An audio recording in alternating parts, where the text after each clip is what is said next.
बांग्लादेश में जारी कोटा विरोध प्रदर्शनों के बीच प्रधानमंत्री शेख हसीना ने इस्तीफा दिया है और वह देश छोड़कर भाग गई है।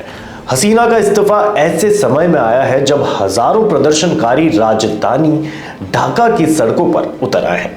ढाका में प्रधानमंत्री आवास में भी प्रदर्शनकारी घुस गए हैं। पिछले महीने सरकार विरोधी प्रदर्शनकारियों पर कार्रवाई के दौरान करीब 300 लोग मारे गए हैं। पिछले महीने छात्रों का विरोध प्रदर्शन सिविल सेवा नौकरियों में कोटा खत्म करने की शांतिपूर्ण मांग के साथ शुरू हुआ था, लेकिन अब ये एक व्यापक सरकार विरोधी आंदोलन और राष्ट्रव्यापी अशांति में बदल गया है। प्रदर्शनकारियों की सबसे बड़ी मांग शेख हसीना का इस्तीफा था। नमस्कार, मैं हूं भारत पंचवाल। स्वागत करता हूं आपका यूबीई मीडिया की पेशकश सियासत नगरी में, जहां हम आपके लिए लेकर आते हैं सियासत के गलियारों से वो खबरें जिनसे आप अनजान हैं। शेख हसीना को बांग्लादेश की लौह महिला के रूप में जाना जाता है। उन्होंने कुल 15 साल बतौर प्रधानमंत्री देश पर शासन किया। उसके शासनकाल में बांग्लादेश ने तेजी से प्रगति की और देश की अर्थव्यवस्था ने पाकिस्तान को भी पछाड़ दिया।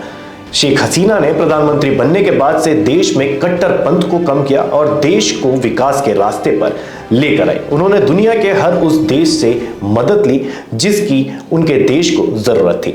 यही कारण है कि बांग्लादेश ने चीन से भी उतने ही मजबूत संबंध बनाए जितने भारत से।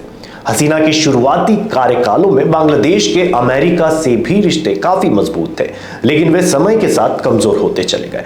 शेख हसीना के पिता शेख मुजीबुर रहमान को बांग्लादेश के लोग राष्ट्रपिता के तौर पर मानते हैं। मुजीबुर रहमान ने ही भारत के साथ मिलकर बांग्लादेश को पाकिस्तान से आजादी दिलाई। यही कारण है कि मुजीबुर रहमान को भारत में बंग बंधु के नाम से भी जाना जाता है। बांग्लादेश की स्थापना के समय बांग्लादेश के हालात सही नहीं थे। ऐसे में शेख मुजीबुर रहमान ने शेख हसीना को भारत में रखा था। ऐसे में शेख हसीना का भारत के साथ पुराना संबंध है।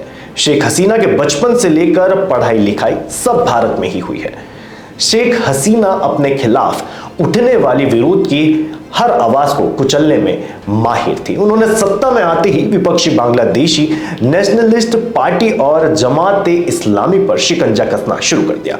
हालात इतने बदतर हो गए कि विपक्षी पार्टियों के कई बड़े नेता देश छोड़कर भाग गए। कई नेताओं पर हमले, आपराधिक मुकदमों में फंसाने और दूसरे तरीकों से प्रताड़ित करने के आरोप भी लगे। इतना ही नहीं, शेख हसीना पर देश के चुनाव को भी प्रभावित करने के आरोप लगे।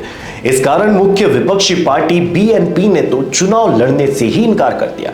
ऐसे में शेख हसीना पिछले 2 चुनाव एक तरफा तरीके से जीतती आ रही थी। शेख हसीना अपने कार्यकाल की शुरुआत में युवाओं के बीच खूब लोकप्रिय रही। हालांकि समय के साथ उनके जमीन से संबंध टूटते गए और उनके फैसलों का असर युवाओं पर दिखने लगा। पिछले 5 साल में बांग्लादेश की अर्थव्यवस्था तेजी से बिगड़ी है। इसका असर सरकारी नौकरियों, वेतन और प्राइवेट सेक्टरों पर साफ देखा गया है। नकदी की कमी के कारण बांग्लादेश के युवाओं के लिए अवसरों की संख्या सीमित हो गई। विदेशी कंपनियों ने भी बांग्लादेश में निवेश से मुंह मोड़ना शुरू कर दिया।